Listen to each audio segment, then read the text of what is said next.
Chers amis de la paix, notre rencontre est virtuelle du fait des mesures que nous impose la lutte contre la pandémie du Covid-19. Quelles sont les principales leçons que nous pouvons retenir de cette période inédite?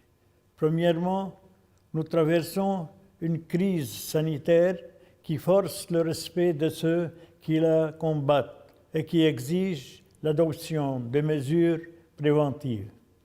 Jusqu'à la découverte d'un vaccin, certaines mesures individuelles et collectives contraignantes devront être acceptées dans l'intérêt de la communauté.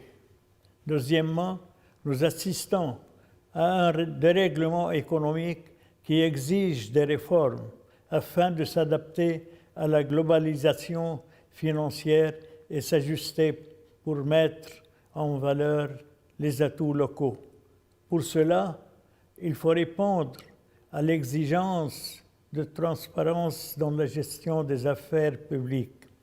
Il faut sortir de la logique rentière et encourager les métiers du futur. Investir dans une jeunesse talentueuse pour développer les énergies renouvelables et le numérique, notamment dans les secteurs de l'éducation, de la culture et des arts. Il faut privilégier les productions locales, plus saines et plus solidaires. Troisièmement, nous voyons en quelques endroits se défaire les liens sociaux. Des modèles de société sont tentés par le repli sur soi, voire par le rejet de l'autre. Au Liban, notre espoir demeure, ainsi que notre attachement aux valeurs humanistes et à leur défense.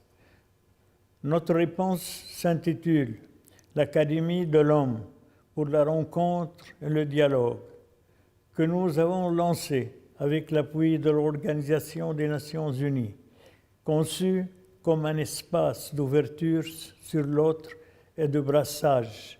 Nous la voulons comme un miroir de notre pluralisme et de notre diversité.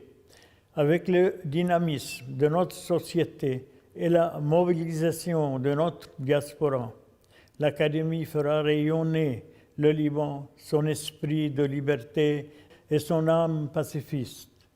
Chers amis de la paix, le Liban est comme l'espoir, une flamme qui ne s'éteint jamais.